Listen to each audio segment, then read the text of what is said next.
জয় শ্রীকৃষ্ণ। আজকের গল্পের নাম শ্রীকৃষ্ণের মাথা ব্যথা ও ভক্তের ধুলি। নগরে তখন সোনালি প্রভা, রাজপ্রসাদগুলো মুক্তোর মতো ঝলমল করছে। হেসে খেলে বেড়ানো শ্রীকৃষ্ণ হঠাৎ একদিন শুয়ে পড়লেন রাজসজ্জায়। চোখ বন্ধ, কপালে ভাঁজ, মুখে যন্ত্রণা। এক ভয়ানক মাথা ব্যথা তাকে কাবু করে ফেলেছে। রাজ্যের সেরা চিকিৎসকরা এসে জুটলেন।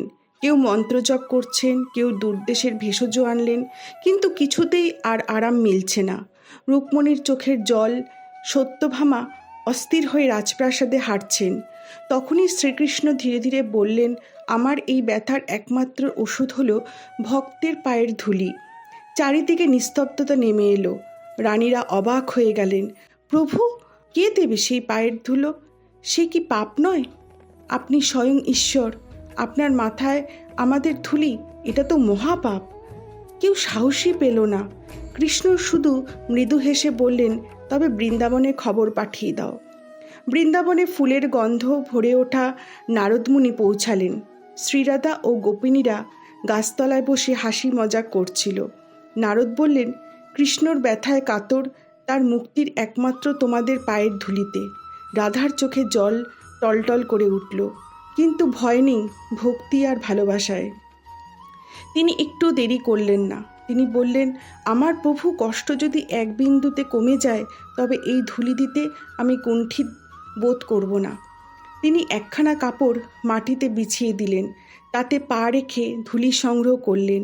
গোপীগণ হাসতে হাসতে নৃত্য করতে করতে ধুলি সংগ্রহ করলেন। তাতে চন্দনমালা গুঁড়ো করে মিশিয়ে এক পাত্রে ভরে দিলেন। নারদমুনি সেই ভক্তধুলি নিয়ে দ্বারকার পথে ছুটে চললেন। রাজপ্রাসাদে তখনও আলোচনা চলছে, এই ধুলি কি পাপ হবে না? কিন্তু নারদ যখন ধুলি নিয়ে এলেন, ধীরে ধীরে শ্রীকৃষ্ণের কপালে সেটি প্রয়োগ করলেন। প্রভুর চোখ খুলে গেল, ব্যথা উপে গেল। তিনি মৃদু হেসে বললেন, শান্তি ছাড়া পড়ল তার মুখে। রুক্মণী ও সত্যভামা অবাক হয়ে গেলেন, মাথা নত করলেন, শুধু কৃষ্ণ নয়, সেই অচিন্তর ভক্তিদের সামনে। কৃষ্ণ এই ব্যথা ভান করেছিল, তিনি কষ্ট পাননি। এই লীলার পিছনে ছিল এক গীতার সত্য। তিনি চেয়েছিলেন সবাই জানুক ভক্তির নিঃস্বার্থ ভালোবাসা। রাধা ও গোপীগণ একটু দ্বিধা করেনি। তারা ভাবেনি সমাজ কি বলবে।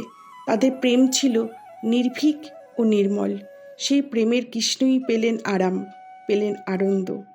আজ এই বলেই গল্পটি শেষ করছি।